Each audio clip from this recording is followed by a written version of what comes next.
大家好，我係尹燕。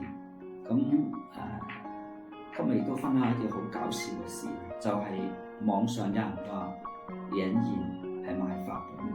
咁我只能咁樣講啦。呢個問題咧，以前我係比較抵觸嘅。而家我就唔抵觸啦，因為我真係賣法本。記住下我度講尹燕係賣。咁尹燕既買法本亦賣法本，所以唔好講啦。因為我賣法本係喺我自己嘅網站。我自己整理好嘅法本，我真係出咗好多嘅法本。咁希望大家如果有興趣嘅，可以嚟跟李欣燕買，我都好高興。因為我覺得我賣嘅法本係宣傳緊一個正確嘅知識，而且我係值得擁有，所以我覺得我賣法本，我而家嚟講我係好驕傲咁講，我係可以賣緊法本，因為我賣法本係同人哋唔同。其實大家而家喺 Facebook 你見到好多人賣法本，咁點解你哋唔接受佢哋賣法本，而唔接受易隱燕賣法本？咁人哋賣得得，點解易隱燕賣唔得咧？我真係好奇。第二樣嘢，如果你話我賣法本，我既然我買得到呢啲法本翻嚟，我點解唔可以將佢賣翻出去咧？如果你係當種商品，佢就有買賣嘅權利，係咪先？點解第二啲人可以賣法本，易隱燕唔可以賣？我覺得呢啲唔公平。咁我覺得，既然咁多人話我賣法本，我今日開始我就要賣法本。因為賣法本係一個好好嘅事。咁其實你咁講啦嚇，正我講有啲鬥氣嘅話，咁但係其實鬥氣還鬥氣，我覺得賣法本係你對隱燕唔理解啫，係咪咁意思？咁我首先問下，唔知邊個同隱燕賣過法本？法本嘅意義係乜嘢？同埋咩叫法本？大家認唔認識？其實我覺得應該有好多人話隱燕賣法本。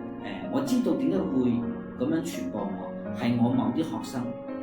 或者有啲對易隱燕所講嘅一啲法術嘅嘢唔理解、唔同意嘅人，去專門有意去講出嚟話易隱燕賣法本，所以詆毀我嘅啫。所以我覺得冇乜問題啊，因為唔同嘅立場係咪先？咁但係事實上，我哋學法嚟講，其實講真，賣法本係唔好嘅，我覺得係唔好。點為唔好咧？我覺得點為法本有啲法本唔能夠賣，就係私門嘅法本唔能夠賣。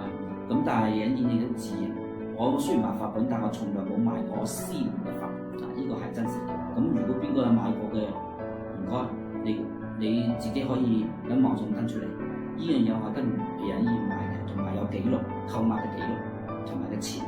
如果你能夠擺得出嚟，唔該你放上嚟。如果冇，你就唔好講隱燕賣法本。咁另一樣嘢就係話，其實法本咧，我覺得要賣法本人太多啦。喺中國大陸大班人賣法本，喺民間賣法本人太多。如果佢唔賣，我點賣得到咧？係咪先？我一定係我喺民間買咗好多法本，即係代表喺民間好多人賣緊法本。咁所以就話賣法本係一個正常嘅渠道，因為人哋唔係學法嘅，人哋只不過有渠道揾到呢啲法本出嚟，咁人哋賣出嚟好正常，人哋攞錢買嘅。再賣出嚟好正常，咁人哋賣我咪買咯，係咪先？正常到不得了。我唔明白一啲人點解對於買法本點解咁抗拒，係咪先？如果我覺得，如果你作為你學法嘅人，如果你買法本係攞嚟學習嘅，我覺得冇問題，係咪先？人買賣呢樣嘢，你買到咁便宜或者咁平，買到出嚟能夠學到啲咁嘅嘢，只有好嘅，點解唔買啊？係咪先？咁你買法本同買本書有乜問題咧？冇問題噶嘛，係咪先？所以我覺得其實咧，話買法本有問題嘅人，呢度有問題啊！另一樣嘢就係話，你哋聽人講易隱燕賣法本，有冇去做一個了解先？咁人哋講你就講啦。特別啦，我好奇怪啦，即係話好似馬來西亞啊、香港啦、澳門啦都係有嘅，呢方面包括大陸。咁知道易隱燕賣法本咧，就到處喺度講。咁多謝你哋先咯，因為你哋講先至知道好多人，原來有隱燕，咁所以就話咧，其實你係間接咁幫我做宣傳，對我嚟講都未算一個好事。咁所以我覺得其實當你哋聽到有人話隱燕賣法本，首先要理解隱燕有冇賣法本，同埋係咩法本先至做算。如果話我喺民間買多啲法本，我再賣翻出嚟，我覺得我係應該嘅，因為我已經擁有咗，我學到啦，咁我可以將呢樣嘢再賣出嚟，令更多人學得到。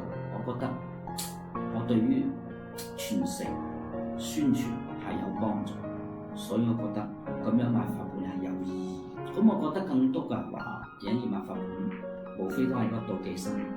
冇錯，我同而家再講多次，喺呢個世界上最多法本嘅人係印印。我個法本多到你估計唔到，想像唔到。你哋知道可能只係一部分，哪怕我曬出嚟都係只係一部分。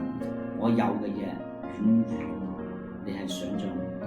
但係我覺得我唔係攞嚟去曬嘅，我覺得就係話我只不過係有咁多嘅法本，因為我上個視頻已經講到啦，我個目的就係要傳播呢種道教嘅佛教嘅傳統文化，我就必須要大量咁樣收集法本。我做緊一樣嘢，你哋係做唔到，所以我覺得如果上天祖師爺係睇到嘅，一定會支持印印擁有咁多嘅法本。所有睇到呢個視頻嘅人，我希望對印印賣法本要有充分嘅理解。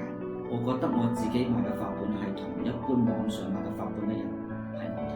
希望呢個視頻我只係講一次就算，唔想講太多。希望大家理解，或者係理解後支持我嘅工作。甚至我希望大家有法本可以賣俾我。